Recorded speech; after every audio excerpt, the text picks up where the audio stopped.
Das ist einmal ein flotter Auftakt, darf ich sagen, wie es gehört in einem Wirtshaus. Also, liebe Zuhörerinnen und Zuhörer, wie gesagt, heute endlich wieder mal im Gasthaus, darf ich dazu sagen, im Rahmen der Aktion Tirol zulassen. Das ist eine Aktion, die von Seiten des Landes ausgegangen ist, mit vielen Partnern, unter anderem mit dem Tiroler Volksmusikverein und auch mit dem ORF. Und deswegen freuen wir uns sehr, dass wir, wie gesagt, im Wirtshaus sein und dass wir Sänger und Musikanten zulassen dürfen und dass Sie daheim auch mit dabei sind. Das freut uns ganz besonders. Also eine besondere Aktion, die das Tirolische im Land fördern soll.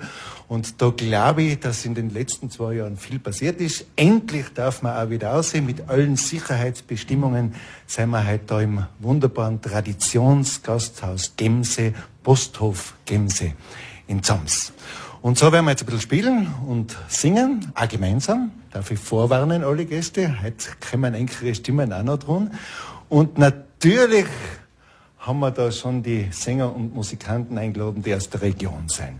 Begonnen hat die Tiroler Wirtshausmusik, und das darf ich jetzt gleich dazu sagen, der Gustl Rätschizecker, eine Institution in Tirol. Und wenn man den Herrn anschaut, heute an den getroffen Nachmittag, und gesagt, Gustl, du wärst aber jünger.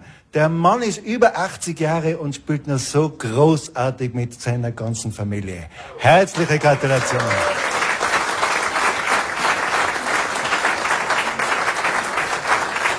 Also, wie man sieht, die Musik hebt jung. Dann darf ich herzlich begrüßen die Oberländer Sortenmusik, die wir jetzt gleich hören werden. Die kennt man alle in Oberland. Gell? Das sind so Pioniere, zuerst natürlich im Normalfall schon die Damen erwähnt, aber in dem Fall darf ich den Andi Birschner als ersten willkommen heißen, der am ganzen Arlberg oben und das Oberland irgendwie missioniert hat, volksmusikalisch.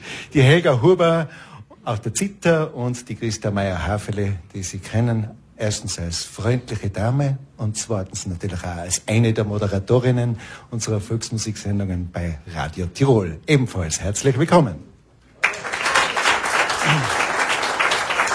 Und wenn man irgendwo in der landiger Gegend ist, nachher geht ohne die Hangartler gar nichts. Also in dem Fall der Mike und der Martin auf Zierhagel und Harfe. Und der langjährige Hangartler-Partner, der Nikolaus Kröll, ist auch da. Der tut heute zulassen. Aber schön, Klaus, dass du auch da bist. So, und nachher haben wir gesagt, wenn es schon eine Zusammenarbeit mit dem Volksmusikverein oder den Volksmusikvereinen ist, dann sollen die Obleute schon auch spielen. In dem Fall der Obmann aus Tirol, Nordtirol und Osttirol, Peter Margreiter, und der Obmann aus Südtirol, Gernot Niederfrieniger. Der Peter hat seine Frau mitgenommen, die Sonja, die Obfrau, darf ich dazu sagen, sie arbeitet so unglaublich viel im Hintergrund, und die haben auf meinen Hafen mitnehmen, und so werden wir miteinander ein bisschen spielen als Obmann, Moderatoren, Musiker oder wie immer die Partie heißt. Also, ihr seid herzlich willkommen. So, und damit nicht zu viel geredet wird, es hat engere Gitarren und die Zither bei der Hand, Oberländer Sortenmusik.